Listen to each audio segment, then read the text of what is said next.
Shalom.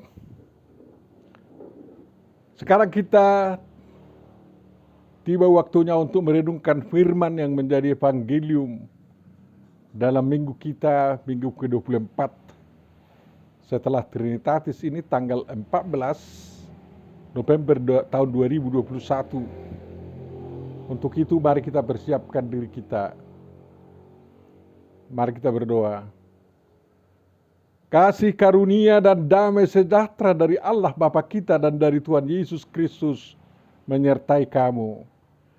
Amin. Firman yang akan kita renungkan dalam bingkai tema jangan sesat dan jangan menyesatkan, atau teguh setia mengikut Yesus walau apa yang terjadi.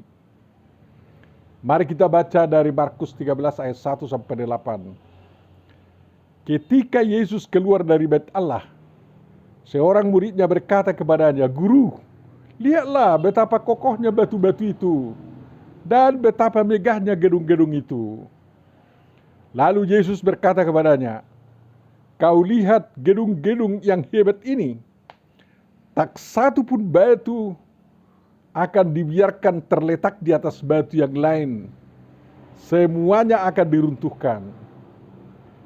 Ketika Yesus duduk di atas Bukit Zaitun berhadapan dengan bait Allah, Petrus, Yakobus, Yohanes, dan Andreas bertanya sendirian kepadanya, "Katakanlah kepada kami bila manakah itu akan terjadi dan apakah tandanya kalau semuanya itu akan sampai kepada kesudahannya?" Maka mulailah Yesus berkata kepada mereka, "Waspadalah supaya jangan ada orang yang menyesatkan kamu. Akan datang banyak orang dengan memakai namaku dan berkata, 'Akulah dia,' dan mereka akan menyesatkan banyak orang. Dan apabila kamu mendengar deru perang atau kabar-kabar tentang perang, janganlah kamu gelisah. Semuanya itu harus terjadi, tetapi itu belum kesudahannya. Sebab bangsa akan bangkit melawan bangsa dan kerajaan melawan kerajaan. Akan terjadi gempa bumi di berbagai tempat dan akan ada kelaparan. Semua itu barulah permulaan penderitaan menjelang zaman baru." Demikian firman Tuhan. Berbahagialah orang yang mendengar, memahami, menghayati, dan melakukan firman Tuhan. Amin. Sekarang mari kita temukan makna firman ini bagi kehidupan kita sehari-hari. Yang pertama, gedung bisa runtuh tetapi iman Kristianimu harus tetap teguh, utuh. Manusia zaman sekarang yang sudah sangat canggih teknik sipilnya harus mengakui bahwa manusia zaman dahulu di abad-abad sebelum Masehi dan di awal abad Masehi dapat menghasilkan bangunan-bangunan yang luar biasa kokoh dan kuatnya. Sisa-sisa bangunan kokoh itu masih dapat dilihat sekarang. Misalnya piramida di Mesir, Menara Pisa di Italia, Candi Borobudur di Pulau Jawa Indonesia, dan banyak lagi. Bait suci yang dibangun Salomo terhitung juga sebagai bangunan yang kokoh dan kuat, tetapi karena kerakusan manusia mengambil emas yang melapisi dindingnya waktu itu, tentara Nebukadnezar menghancurkannya. Bait itu dibangun kembali oleh bangsa Israel dengan bantuan dari kas negara kerajaan Persia sewaktu Raja Kores dan Raja Darius memerintah.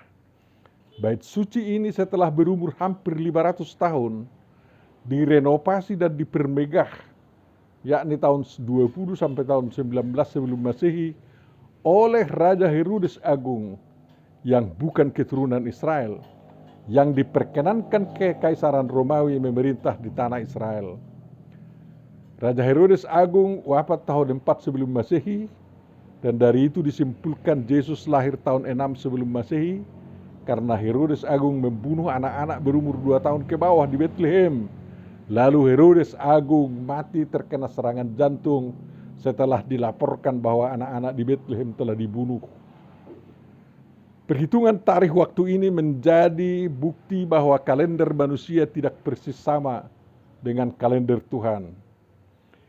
Raja Salomo membuat batu utuh sepanjang 12 meter, tebal 3,5 meter, dan lebarnya 5,5 meter sebagai salah satu batu pondasi bait suci Yerusalem. Batu-batu pondasi lainnya lebih pendek. Pondasi bait ini sangat kokoh. Di atas pondasi ini dibangun bangunan yang dindingnya terdiri dari batu-batu setebal 1 meter. Batu-batu yang diruntuhkan Nebukadnezar itu digunakan lagi oleh Israel sewaktu pembangunan bait suci kedua di zaman Raja Kores. Kemudian Herodes Agung memperkokoh bangunan itu lagi sehingga tidak ada lagi kesan bangunan itu sudah lapuk atau dimakan waktu. Bait suci yang direnovasi ini menjadi kebanggaan bangsa Yahudi sewaktu Yesus Kristus melayani di tanah Israel. Sewaktu Yesus menantang kaum Farisi dan ahli Taurat bahwa kalau bait itu runtuh, Yesus akan mendirikannya dalam 3 hari. Kaum Farisi dan ahli Taurat bingung dan ucapan Yesus tidak masuk akal mereka. Tidak masuk akal mereka membangun kembali bait suci itu dalam 3 hari kalau bait itu runtuh, sedangkan meruntuhkannya saja tidak cukup waktu 3 hari, walaupun Yesus mengatakan demikian. Markus 14:58, Yohanes 2:19. Mereka menganggap bait suci itu tidak teruntuhkan manusia. Adalah orang yang normal apabila orang itu mengagumi kekokohan dan kemegahan bait suci yang telah direnovasi Herodes Agung tersebut. Yesus tidak keberatan apabila manusia termasuk murid-muridnya mengagumi karya besar manusia tersebut. Tetapi tentang bait suci itu Yesus berkata, "Kau lihat gedung-gedung yang hebat ini. Tidak satu batu pun akan dibiarkan terletak di atas batu yang lain. Semuanya akan diruntuhkan." Dengan firman ini Yesus mengingatkan bahwa bait suci yang kokoh dan megah itu bisa saja diruntuhkan oleh kekuatan manusia tanpa menggunakan bom atau bahan peledak atau bulldozer atau zat kimia penghancur batu dalam waktu yang tidak lama. Dan hal seperti itu sudah pernah terjadi terhadap pendahulu bait suci tersebut di zaman Nebukadnezar. Dengan ucapannya itu Yesus Kristus mengingatkan para muridnya, termasuk manusia zaman sekarang, bahwa karya terkokoh, termegah, tercanggih, ataupun termodern yang dihasilkan manusia di suatu waktu dapat runtuh, dapat hancur berkeping-keping, atau hilang tanpa bekas. Manusia zaman sekarang diperingatkan supaya waspada agar semua kemajuan teknologi karya yang telah diraih sampai sekarang tidak runtuh dan tidak lenyap di suatu waktu. Misalnya kemajuan dan karya teknologi komputerisasi, internetisasi, digitalisasi, segala karya termasuk pengadaan satelit-satelit, pembuatan robot manusia berartificial intelligence, dan teknologi penyimpanan data-data ilmu yang sudah dan sedang dikembangkan, gedung Pentagon, penyimpanan senjata nuklir di Rusia, di Cina, di Inggris, di Prancis, di Iran, di Israel, di suatu waktu bisa saja runtuh dan hancur, lenyap tak berbekas, dan tidak bisa direkonstruksi lagi. Pusat tenaga nuklir di Chernobyl runtuh, yang di Fukushima digoyah. Adalah kenyataan bila seorang ahli nuklir terbunuh, maka proyek nuklir suatu negara menjadi hancur total. Kalau satu satelit di stasiun angkasa luar dihancurkan, maka semua alat komunikasi di bumi lumpuh dan tidak terpakai. Pusat-pusat militer yang luar biasa kokoh, megah dan canggihnya bisa lumpuh karena jaringan internet hancur. Ya mendingan kalau senjata nuklir yang penjagaannya sangat luar biasa kuatnya, dengan teknologi yang juga sangat luar biasa canggihnya, tidak terkokang sendiri, dan peluru kendali itu tidak terkendali pergi memburu lokasi yang sudah ditentukan sasarannya, lalu menghancurkan satu kota tanpa ampun. Bisa saja terjadi demikian kan.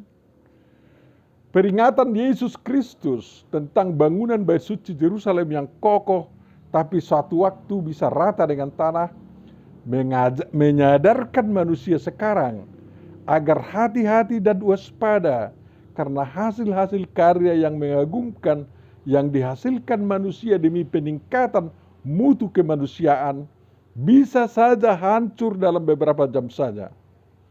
Usaha minimal yang dapat dilakukan manusia zaman sekarang adalah tidak membiarkan ada manusia perusak capaian manusia itu dimanapun di dunia ini. Jangan biarkan ada seorang manusia pun yang merusak karya-karya agung yang sudah diraih oleh manusia dimanapun berada.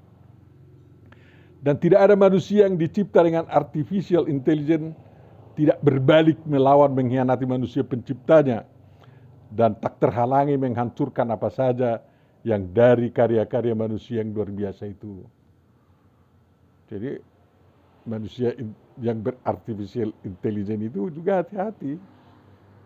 Kawan bisa menjadi lawan tiba-tiba karena berpikir sendiri kan.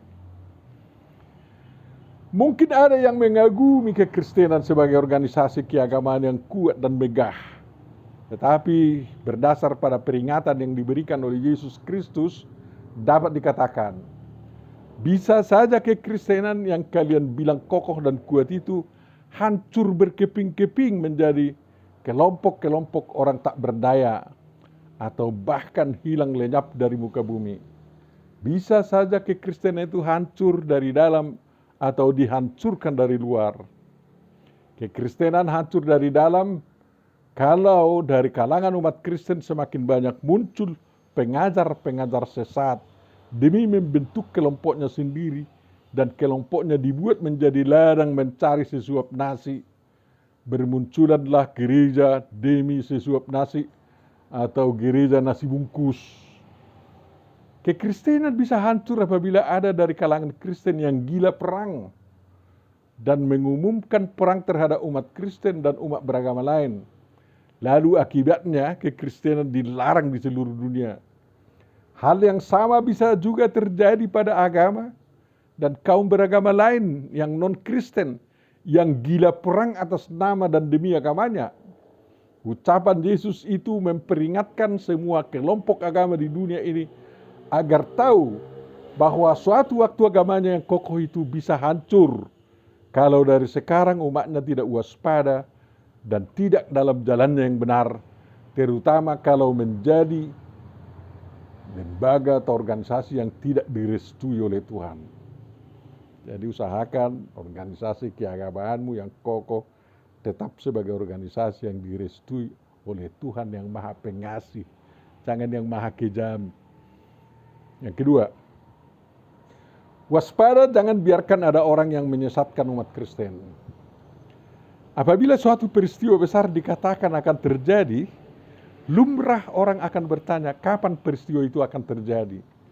Menanyakan kapan peristiwa itu akan terjadi dirasa sangat penting, karena yang mengatakannya dipandang sebagai orang yang berkompeten dan yang selalu berkata benar, dan apa yang dikatakannya pasti benar-benar terjadi. 4 murid Yesus, yakni Petrus, Yakobus, Yohanes, Andreas, tidak meragukan kebenaran perkataan Yesus, sehingga bersepakat menanyakan kapan keruntuhan bait suci itu terjadi. Apa tanda-tanda bahwa itu akan terjadi, supaya apa yang dikatakan Yesus benar-benar digenapi. Perhatikan terjemahan lain di terjemahan baru, dengan kalau semuanya itu akan sampai kepada kesudahannya, untuk Yunani hotan mele tauto suntelestai panta kurang memuaskan. Lebih tepat terjemahan lain Batak Toba babua nasongkok masalu nih, seperti terjemahan dalam bahasa asing dan juga dalam ILT 3. Kata-kata murid Yesus ini tidak menanyakan tentang akhir zaman, tetapi penggenapan apa yang dikatakan Yesus Kristus tentang runtuhnya bait suci tersebut. Para murid Yesus ingin tahu waktu, kapan, tanggal, bulan, dan tahun yang pasti terjadinya peruntuhan bait suci itu. Tetapi Yesus tidak mau memberitahu kapan itu terjadi. Mengapa? Yesus tahu bahwa perhitungan waktu daripada Tuhan jauh berbeda dengan perhitungan waktu yang dibuat manusia. Tanggal yang ditentukan sekarang belum tentu persis bersesuaian dengan perhitungan waktu yang dibuat manusia di tahun atau abad-abad berikutnya. Dari itu dapat dimaklumi bahwa Yesus tidak memberitahu kapan runtuhnya bait suci yang megah itu. Tuhan tidak menginginkan terjadi spekulasi di kalangan manusia tentang terjadinya peristiwa yang dinubuatkan Yesus. Yesus tahu bahwa penentuan tanggal terjadinya suatu peristiwa dapat menimbulkan dampak yang tidak baik bagi manusia. Berbagai reaksi bisa bermunculan. Dari sini dapat dimaklumi juga mengapa Yesus tidak memberitahu tanggal, hari, bulan, dan tahun kedatangan Yesus kedua kali untuk menghakimi umat manusia atau kapan terjadi akhir zaman. Tujuannya agar manusia tetap dapat menjalankan kehidupannya dengan tenang tanpa hal-hal yang overreaktif atau tanpa pikiran-pikiran sesat. Pernah dalam sejarah manusia bahwa ada yang mencoba memastikan terjadinya hari kiamat seperti di Tesalonika di zaman Paulus atau di Afrika di zaman modern ini. Akibatnya manusia terpecah-pecah yang percaya melakukan tindakan yang aneh-aneh, misalnya menjual segala harta bendanya, naik ke gunung menantikan kedatangan Tuhan, yang lain tidak peduli, dan yang lain menyempatkan diri melakukan segala macam kejahatan. Sungguh bijak bahwa Tuhan tidak memberitahu kepada manusia, termasuk kepada para muridnya, kapan terjadinya apa yang dinubuatkannya. Yang penting bagi manusia bukan kapan peristiwa itu terjadi, tetapi kewaspadaan manusia dalam menjalankan kehidupan kolektif mereka. Waspadalah supaya jangan ada orang yang menyesatkan kamu, kata Yesus. Ucapan Yesus ini juga harus dipahami dengan benar. Yesus tidak mengatakan, waspadalah supaya jangan ada ajaran sesat di kalanganmu. Yesus tahu bahwa ajaran sesat itu bisa saja bermunculan, sebab iblis terus bekerja memutar balik ajaran-ajaran Tuhan, seperti dilakukan ular itu di Taman Eden. Tetapi yang dapat dicegah oleh para pengikut Yesus adalah satu, agar jangan ada orang yang menyesatkan para pengikut Yesus. Yang kedua, agar jangan ada murid Yesus yang sesat. Untuk nomor satu, agar jangan ada orang yang menyesatkan pengikut Yesus, itu ada yang berpendapat bahwa Yesus menginginkan agar setiap penyesat dibasmi. Basmi setiap penyesat, kata mereka. Tetapi sikap dan tindakan seperti itu justru menjadi ajaran sesat. Bandingkan perbuatan ISIS kepada orang yang mereka anggap kafir. Mereka sesat. Agar tidak ada orang yang menyesatkan, terutama dari kalangan para pengikut Yesus, setiap pengikut Yesus harus setia dan berpegang teguh pada ajaran Yesus Kristus, tidak menyimpang ke kiri atau ke kanan. Dengan demikian, tidak ada murid atau pengikut Yesus yang sesat. Kalau tidak ada dari kalangan Kristen yang bisa disesatkan, maka penyesat dengan sendirinya tidak ada. Para pengikut Yesus harus mawas diri, yakni dalam memahami dan mengajarkan apa yang dikatakan Yesus, agar jangan sampai muncul dari diri pengikut Yesus ajaran sesat. Misalnya, dalam mengkhotbahkan Markus 13 ayat 1-8, pengkhotbah harus hati-hati menerangkan apakah Yesus di sini berbicara tentang akhir zaman atau kesudahan zaman, padahal dia berbicara tentang berakhirnya suatu era dan dimulainya era baru. Jadi hati-hatilah agar jangan sesat sendiri. Pengikut Yesus bisa mengembangkan pemahaman dari apa yang dikatakan Yesus, tetapi pengembangan itu harus tetap dalam bingkai maksud Yesus Kristus. Dalam hal ini juga berlaku apa yang dikatakan Yesus. Lihat, aku mengutus kamu seperti domba ke tengah-tengah serigala. Sebab itu hendaklah kamu cerdik seperti ular dan tulus seperti merpati. Matius 10:16. Ini merupakan strategi paling ampuh agar jangan ada orang yang menyesatkan para pengikut setia Yesus Kristus dan tidak ada orang Kristen yang sesat. Yang ketiga, penyesat datang memakai nama Yesus Kristus.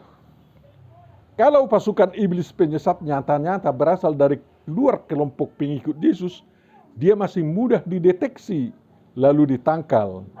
Tetapi strategi penyesat itu sangat luar biasa.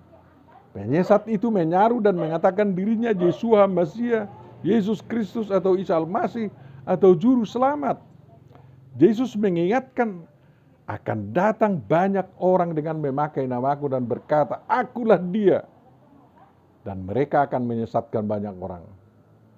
Kalau nama Yesus Kristus sudah sangat terkenal di kalangan umat manusia, penyesat mudah menyamar, mengatakan dirinya Yesus Kristus.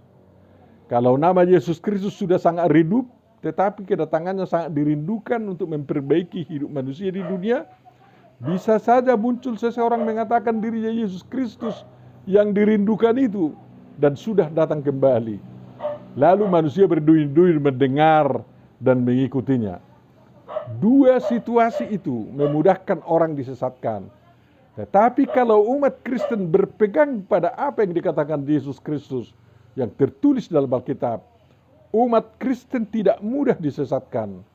Untuk memperbaiki kehidupan manusia di dunia, Yesus mengutus utusan-utusannya, yakni para pemberita Injil dan para pelaku firman Tuhan Yesus Kristus.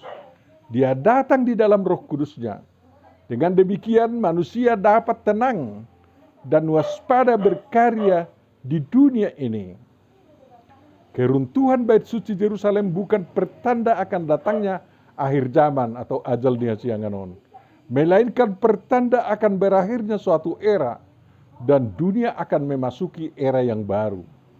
Di zaman peralihan era atau zaman di dunia ini, siapapun yang mengklaim dirinya sebagai Kristus, Mesias, Juru Selamat, langsung dapat dipastikan bahwa dia bukanlah Mesias dan dia bukanlah Yesus Kristus yang Alkitabiah yang datang kembali.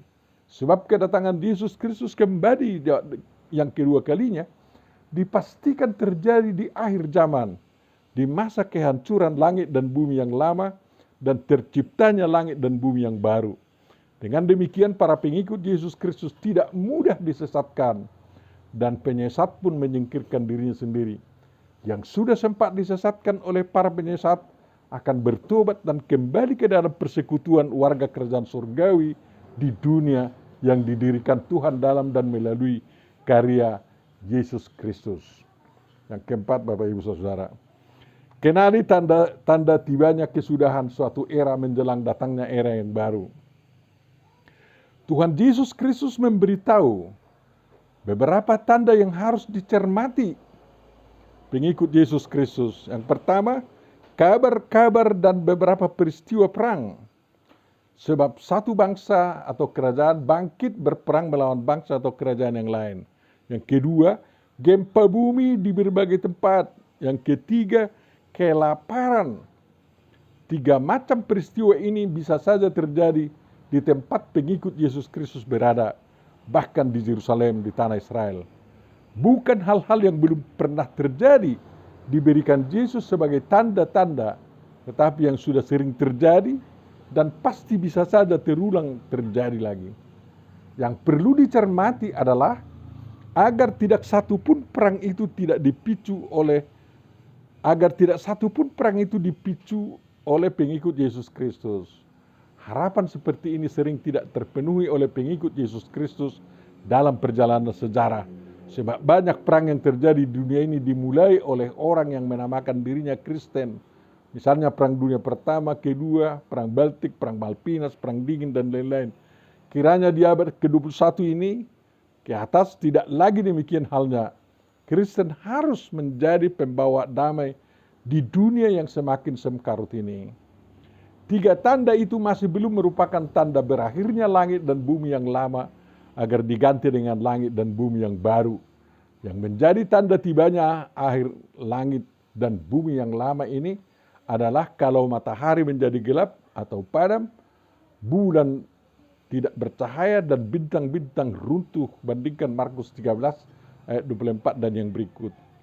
Tentara yang berperang bisa menghancurkan bangunan-bangunan kokoh seperti bait suci di Yerusalem dan tembok Yerusalem. Gempa bumi baik yang tektonik maupun yang vulkanik adalah gejala alam yang dapat merusak bangunan sekuat apapun.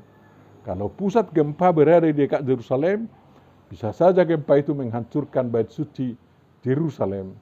Kelaparan yang dialami rakyat bisa juga membuat rakyat tergerak menyerbu bait suci dan menghancurkan dinding-dindingnya karena menduga di sana ada perbekalan makanan yang cukup bagi mereka. Hanya gempa dari 3 macam tanda ini yang tidak dapat diatasi oleh manusia. Kalau umat Tuhan waspada agar bait suci tidak diruntuhkan, perang dapat dicegah dan kelaparan dapat diusahakan agar jangan sampai terjadi. Tapi kalau itu pun terjadi, Yesus mengatakan, Dei genestai al oupoto telos. Semuanya itu harus terjadi, tapi itu belum kesudahan. Demikianlah. Kata telos di sini berarti akhir, kesimpulan, tujuan, hasil, akhirnya, sepenuhnya, sisanya, dan bea. PBIK 2 T51. Jadi jelas bahwa peristiwa-peristiwa itu bukan tanda-tanda akan terjadinya akhir zaman. Yesus melanjutkan mengatakan arche odinon tauta, lain semuanya itu barulah permulaan penderitaan menjelang zaman baru. Tidak ada dalam teks asli yang dapat diterjemahkan dengan menjelang zaman baru. Mungkin karena membayangkan bahwa setelah selesai odinon akan lahir bayi dan itulah yang dimaksud dengan zaman baru.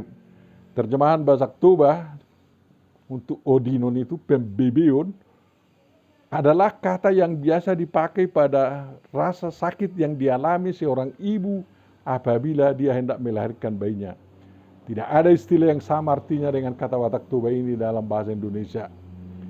Baik perang, gempa bumi maupun kelaparan menimbulkan penderitaan yang menyakitkan yang saking sakitnya, yakni sakit yang mempertaruhkan nyawa dibandingkan dengan sakit yang dialami ibu yang hendak melahirkan yang juga mempertaruhkan nyawanya. Sakitnya yang dialami pengikut Yesus Kristus dibandingkan dengan pabebeon diterangkan sedikit dalam Markus 19 ayat 9 sampai 13, yakni diserahkan kepada majelis agama, dipukuli di rumah ibadat, diseret ke depan penguasa dan raja, saudara sendiri menyerahkan pengikut Yesus untuk dibunuh, anak-anak membunuh orang tuanya, pengikut Yesus dibenci semua orang. Jadi penderitaan yang mempertaruhkan nyawa seperti penderitaan seorang ibu dalam pabebeon yang mempertaruhkan nyawa. Soal apa yang terjadi setelah penderitaan itu tentu saja kelegaan yang dianggap sebagai era baru. Para pengikut Yesus akan mengalami kelegaan apabila mereka dapat melewati masa odinon, masa pabebeon itu, tetap setia mengikuti Yesus Kristus. Sehubungan dengan itu Yesus berkata, Hode hupomenas eistelos autos sotesetai. Tapi siapa yang bertahan sampai akhir, ia akan diselamatkan. Kata telos di sini berarti akhir dari penderitaan yang sakitnya seperti pabebeon itu. Diselamatkan berarti mengalami kelegaan karena nyawa tidak sempat hilang. Proses-proses seperti ini telah terjadi dalam sejarah kemanusiaan dan masih akan terus terjadi. Lihatlah setelah tentara Jenderal Titus menghancurkan bait suci Yerusalem tahun 70 Masehi, terjadi era baru di kalangan umat Tuhan, terutama di kalangan Yahudi. Orang tidak bisa lagi beribadah di bait suci. Yahudi harus hidup beragama tanpa bait suci Yerusalem sampai sekarang. Setelah selesai Perang Dunia Kedua, umat manusia memasuki era baru, yakni era di mana negara-negara bersatu dalam PBB. Setelah gempa akibat meledaknya Gunung Toba 750.000 tahun yang lalu, kehidupan di bumi berbeda dengan sebelumnya. Setelah Perang Kemerdekaan, penduduk Indonesia mengalami era baru, era kemerdekaan. Setelah tsunami Aceh tanggal 25/12/2004, era kehidupan baru terjadi di Aceh. Setelah pandemi COVID-19 terjadi era baru dalam kehidupan umat manusia. Dan banyak lagi contoh yang dapat diambil untuk menyatakan kebenaran firman Tuhan Yesus Kristus. Yang kelima, dari penghancuran bait suci Yerusalem dapat diambil pelajaran penting. Apa yang dinubuatkan Yesus Kristus tentang bait suci Yerusalem terjadi pada tahun 70 Masehi. Pada waktu itu bangsa Yahudi mengadakan pemberontakan terhadap pemerintah yang menjajah mereka, yakni pemerintah Kekaisaran Romawi. Mereka menjadikan Bait Suci sebagai markas atau pusat gerakan kemerdekaan mereka. Strategi perang dan politik diatur dari Bait Suci tersebut. Kepala pemerintahan Romawi mengetahui hal itu. Jenderal Titus dan tentaranya diutus ke Timur Tengah untuk membasmi setiap gerakan kemerdekaan atau separatis menurut mereka. Yesus menangisi Yerusalem karena penolakan mereka terhadap Allah yang sedang melawatnya dan menubuatkan lagi akan kebinasaan kota itu dan temboknya. Baca Lukas 19:41-44. Yesus Kristus mengusir para pedagang dan pengusaha money changer dari Bait Suci itu karena melihat bahwa Bait Suci itu telah dikotori oleh dosa-dosa pelaku ekonomi di kalangan umat Yahudi, dan Yesus melakukan hal itu karena menurut Yesus bangsa Yahudi telah membuat Bait Suci itu menjadi sarang penyamun. Lukas 19:46. Dengan pembersihan itu, gedung Bait Suci itu tidak diruntuhkan. Tetapi pasukan Romawi yang dipimpin Jenderal Titus yang sangat kejam itu memasuki Yerusalem dan menghancurkan serta meratakan Bait Suci Yerusalem agar tidak ada lagi markas pemberontak Yahudi di kota Yerusalem. Dengan demikian digenapilah nubuat Yesus Kristus tentang Bait Suci itu. Penghancuran itu terjadi karena Bait Suci itu dibuat menjadi pusat strategi perang dan politik melawan pemerintah. Bait Suci Yerusalem yang runtuh itu masih belum dapat dibangun kembali sampai sekarang.